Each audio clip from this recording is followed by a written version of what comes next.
Hello and welcome back. So in the previous video we have completed our camera controller. From this video onwards we will now work on our player controller. So for our player controller, right here in the scripts folder, let's create another folder by the name of player controller. Then inside this folder we will create another C# file by the name of player script.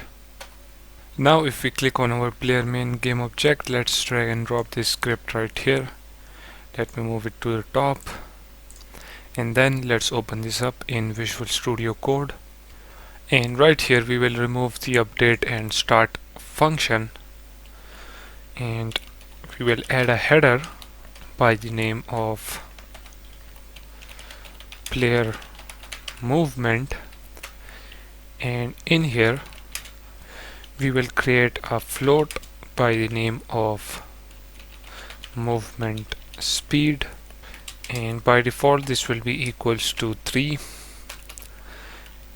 Then we will create a function by the name of movement speed, or let's just name this as player movement, and inside this function we will allow the player to move forward and backward and to the left and right. So for movement we first of all need inputs. So if we get back to Unity and then click on this edit, then project settings, right here inside the input manager we have this horizontal and vertical inputs right here, and as you can see they are already set up by the down arrow key, up arrow key, and the S and W. And if we check the vertical, it is set to the left and right arrow key and then to the A and D. So we already have the input button right here already set up, so we will just use this horizontal and vertical button. So in order to use them we will create a float right here by the name of horizontal, and this will be equals to input dot get axis.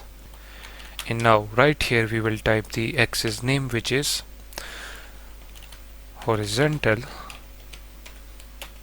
Then in the same way we will create a reference, or you can actually say we will take the vertical input from the user.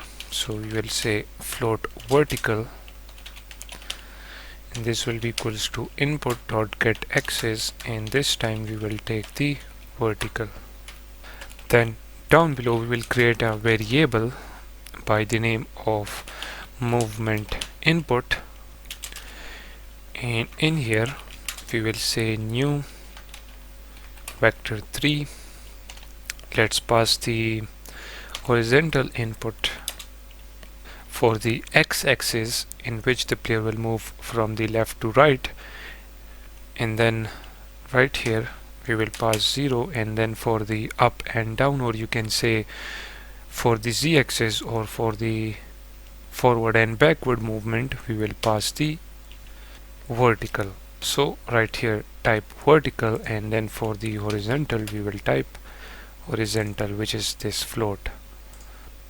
Okay, and then in order to make the movement smooth we will say dot normalized, and as you know we want to move our player game object, and this player script will be attached to our player game object. So we will say transform dot position, which will be the position of the player game object. Then this will be equals to the movement input, and then this will be multiplied by the movement speed, and then we will make this movement time dependent. So for that we will type time dot delta time. So inside this function we are just simply taking the horizontal and vertical input.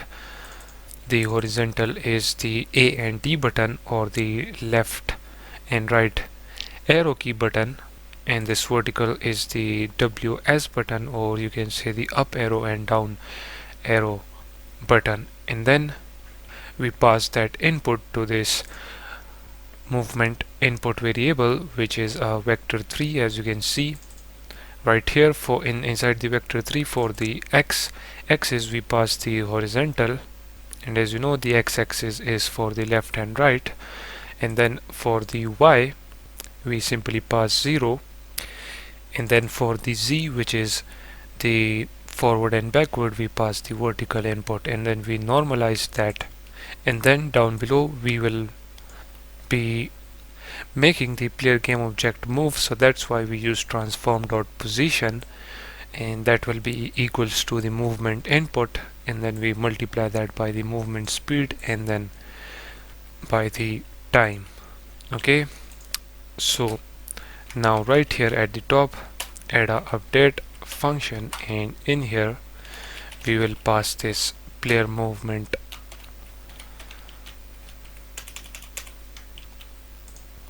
and with this done let's just save the script and get back to Unity. Now if we click on our player, right here we can see the movement speed. Okay, and now if we click on the play button, now you can see we have the camera controller right here, but now if we press the W key, as you can see the player is moving forward, and now if we press the S key, now the player is moving backward, and if we press the A D, it moves to the left, and if we press the D key, as you can see he is moving to the right side, and the same will happen for the up arrow and down arrow key and left and right arrow key. Okay, so the player is moving perfectly fine. For now we don't have any rotation.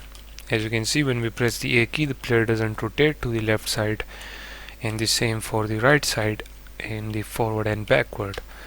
We will do that in the upcoming videos. In this video we have added a simple movement to our player character, as you can see. So with this done, let's end this video right here.